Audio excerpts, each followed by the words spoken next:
Hello everybody and welcome to our very first podcast on this channel. And today we're going to be talking about various issues such as our personal political ideologies and issues regarding President Donald J. Trump. Let's get right into this. I have two people here with me. Why don't you introduce yourselves? My name is Mikkel Flynn. I'm the president of the junior class, and I was the former vice president. I'm Adrian Garlic, appointed by Jabril Tompkins.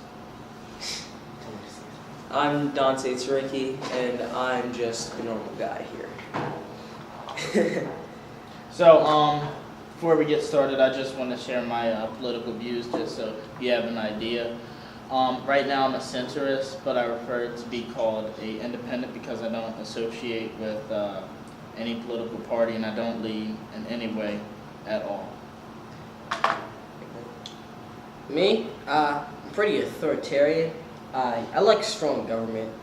I believe the government's here to protect us, and people shouldn't try to fight that. I'm a libertarian. I believe that all government is inherently evil, and the less government we have, the more free we'll be. All right. What political issue would you like to talk about first here? Well, I think the topic that's been on everyone's mind recently is, well, not recently, but since the election, is Donald J. Trump. The man is a powerhouse in Washington and has done many things that are quite controversial. There's a lot of controversy even surrounding his election. Many people believe that there may have been Russian interference in the election as a whole.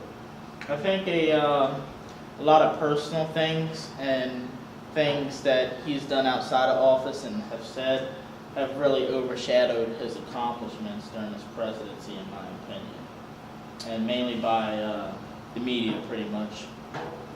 I'm going to have to disagree with you there. I think that before he was president, everyone loved Donald Trump. I still believe to this day that he's a good guy. I don't believe he's racist or any of those other accusations that he's sexist. No, just, you can't take some clips out of context when the guy's obviously joking around. Of course, it's not a right thing for him to say. Many of the things he gets caught for saying aren't right things to say, but it's not like he was, it's just like if us three were to sit around and talk to each other, it wouldn't be politically correct, most of the stuff. It's locker room banter. And I believe that people are taking that out of context and they're trying to paint a picture of Donald Trump as a racist, a sexist, and all these other bad things. Well, what about the Omarosa tapes? She says that when he was on The Apprentice, he said the N-word several times during discussions. So how do you feel about that? But do we have any proof that he truly said that? A lot of people have been, in my opinion, I believe that they've been hired by the Democrats to try to slander Donald Trump's name. And I believe that even goes with the Democrats trying to slander the Republican Party as a whole. In no way am I a Republican or a Democrat, but I think that the Democrats are the worst party probably in American history. They've evolved from such a great party, like Andrew Jackson, founder of the Democrats. Yeah. He's on my list of all-time favorite presidents. Him and Trump are similar. But with how the party's evolved, it's been awful.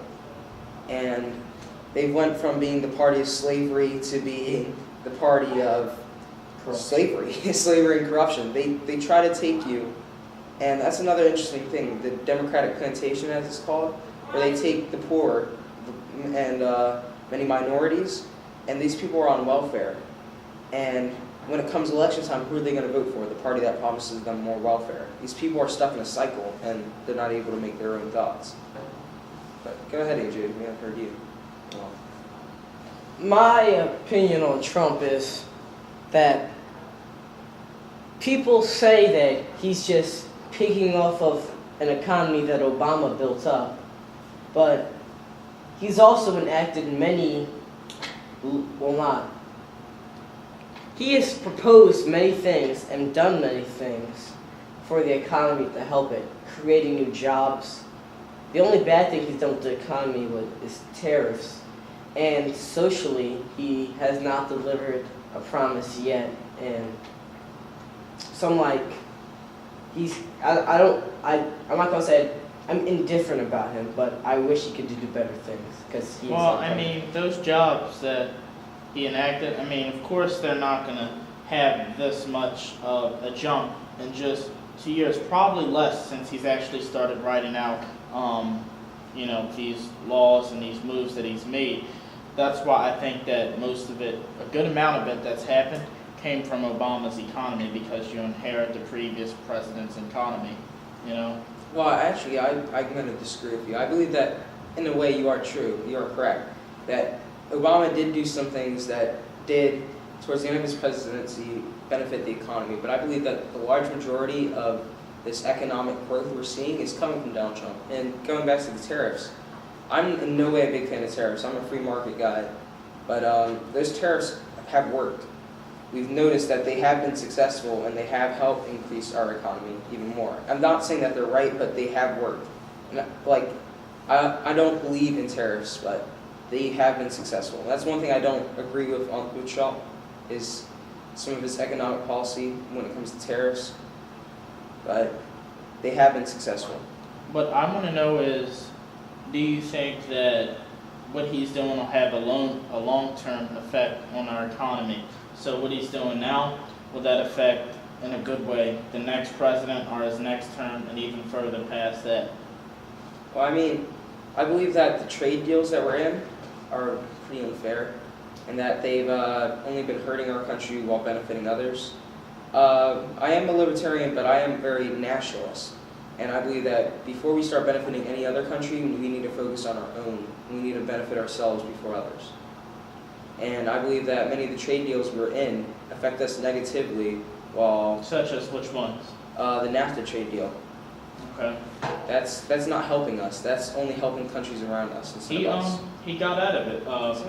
He got out of that one, so now we have this new plan with Mexico and Canada about trading, which is good. I would agree that it's probably better than what NAFTA was doing. So it's just, I don't like how Canada disagreed with it and held it off for as long as they did until we finally got it in, because I'm pretty sure it helps all three parties here.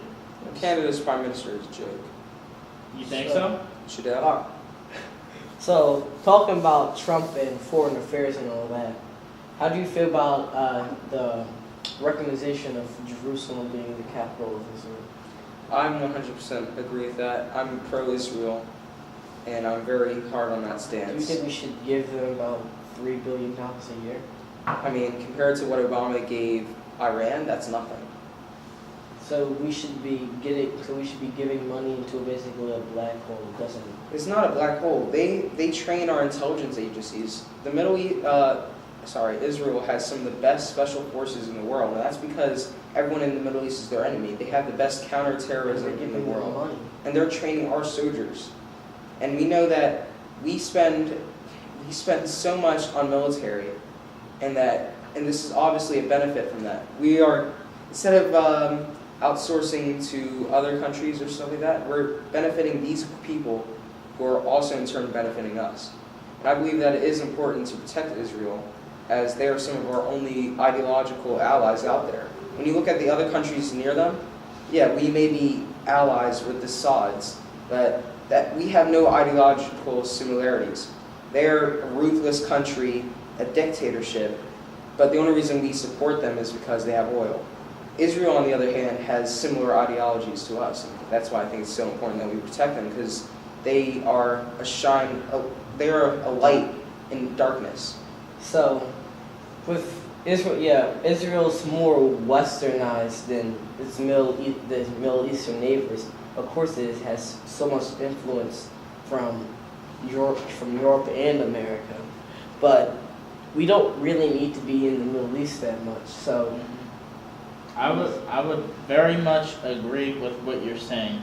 Right now, when Trump first got in, he completely, from then to now, he has wiped out an amazing amount of ISIS.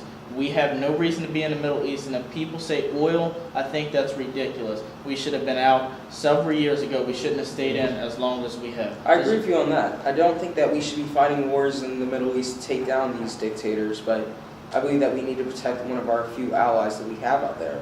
I'm not saying that we should go to war with Saddam Hussein because he's a dictator Right.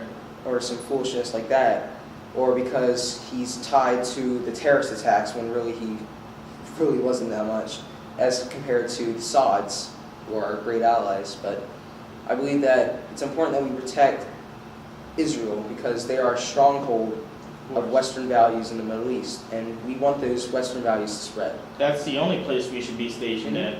Nowhere else but Israel, if you ask me.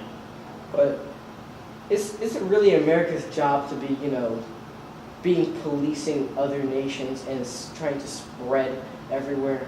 Like, isolationism is a good thing. Isolationism isn't a good We thing. don't need to be muttering in other countries' affairs.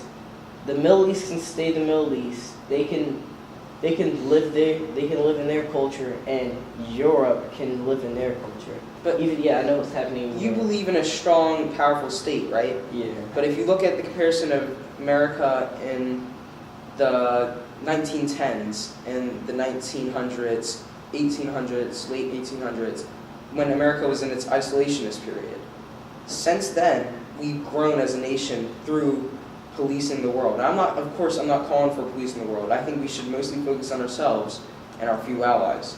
I'm not saying that we should be, like I said, fighting in the Middle East to take down dictators and stuff like that. So yeah, I agree that we shouldn't be policing the world, but I believe that we need to protect our allies. Trump actually said in a press conference with Theresa May, and they both agreed that their two countries should not be policing the world at all. They said that and they put it out there like that. And which I completely agree. We shouldn't be policing the world. I hate the fact that we're still doing that. And as much as I hate Theresa May, I do like that she's helped build relations between the U.S. and the UK. I mean, if we go to the UK, you know what's going on there, and you know what you want to stop over there, which is mainly the immigration and the amount of people that are coming into Let's talk each about of the American countries. immigration instead of, Oh yeah, the UK. our immigration. I mean, speaking of our immigration, the Caravan that's coming up right now. I might mention the second Caravan, because there was one back in April, I believe, that had more than the current one right now, but even though they were unskilled workers, they were all illegal, and even though they got let in, everyone had a field day saying the inhumane treatment that we did to them, even though they were all criminals. And that's another big thing. People don't view, for some reason, especially the Democrats, they don't view illegally crossing our border. Like, they don't see the connection there, that if you illegally cross our border, breaking our laws, that you're a criminal. They somehow don't see that connection there. These people are criminals. If you come into our nation illegally, you are violating our laws. You are a criminal. And I believe that we shouldn't be looking to let in these caravans of people who we know nothing about. Instead, we should stick to our current immigration practices, and I believe that we should keep it basically at the same level where we have it. People say it's too hard, but we don't want it to be too easy to get into our country. And they're not sending their best.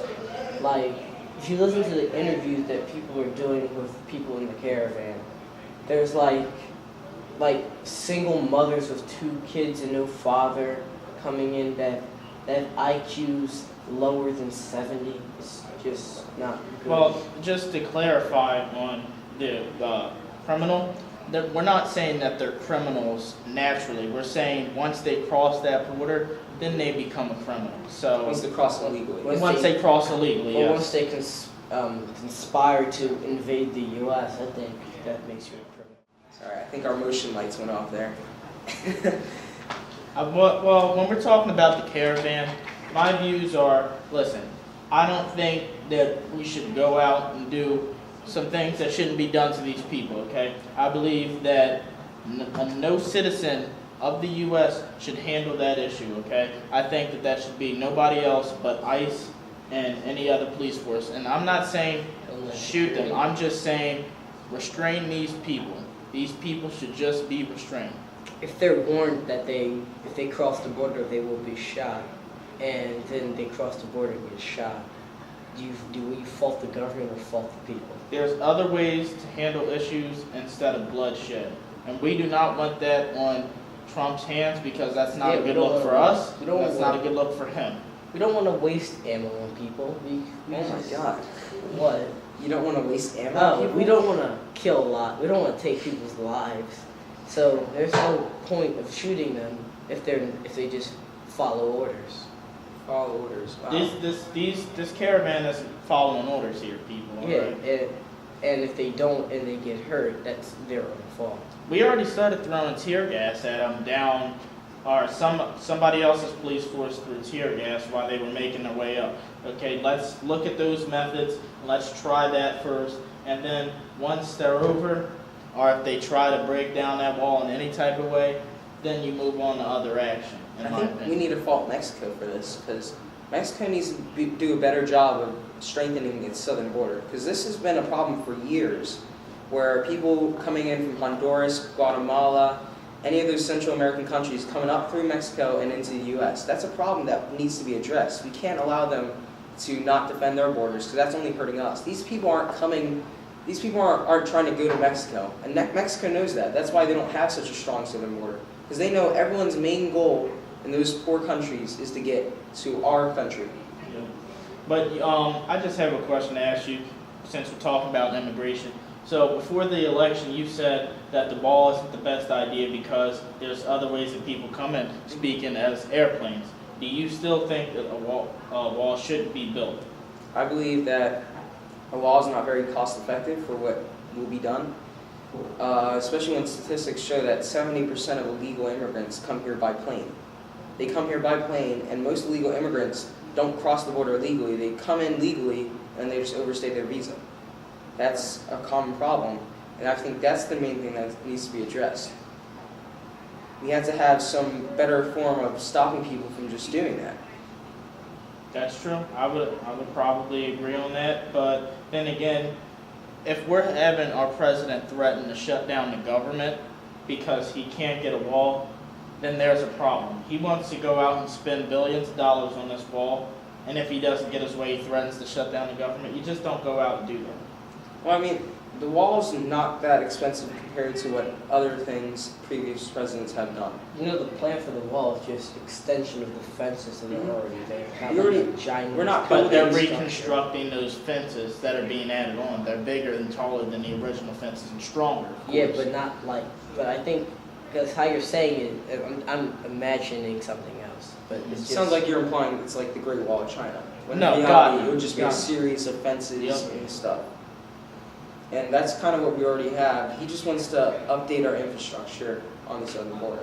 And I agree with that in theory, but in practice, I'm not sure if he's going to handle it right. And yeah, but there's definitely a problem with our border control from the south. Not so much to the north, of course, and it's really from the south. He's strengthened our ICE down at the border since he's been president tremendously. It's great, and I think that's a great thing.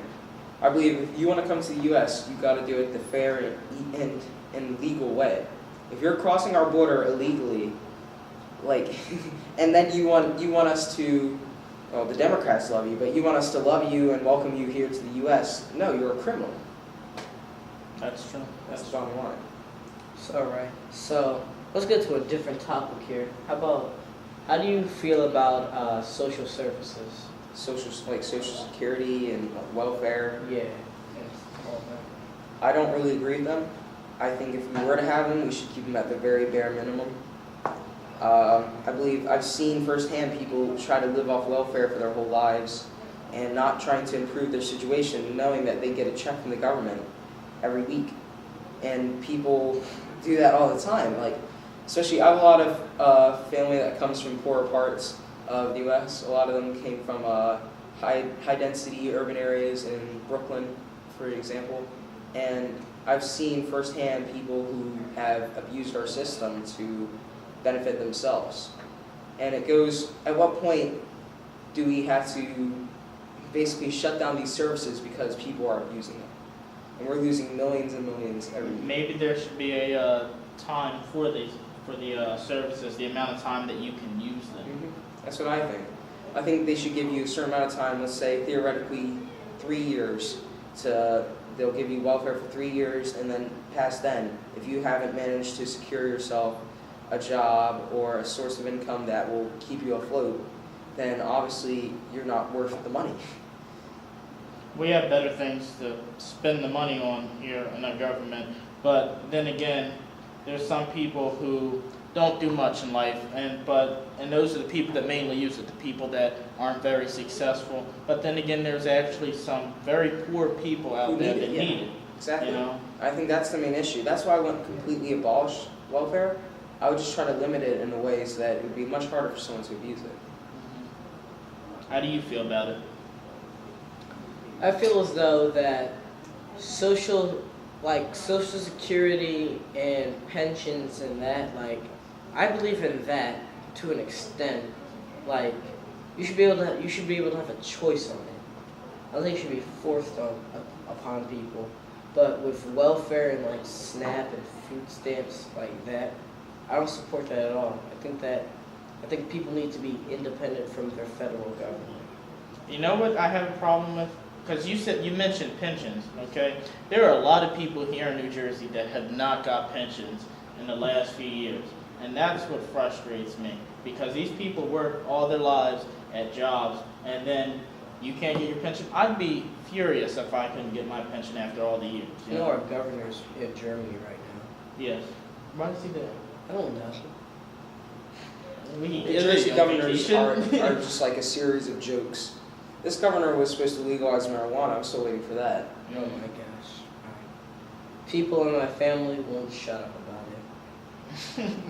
I mean, when you make such a big promise and then you don't fulfill that promise, of course people are going to be mad. I mean, I don't think anyone can hate him as much as people hated Christie, but it's probably going to get up there if he doesn't start fulfilling his promises now. All right. Well, I think we need to start wrapping it up, guys. Thank you for watching. I'd like to thank Mikkel Flynn and Adrian Garlick, Thank you. for coming along.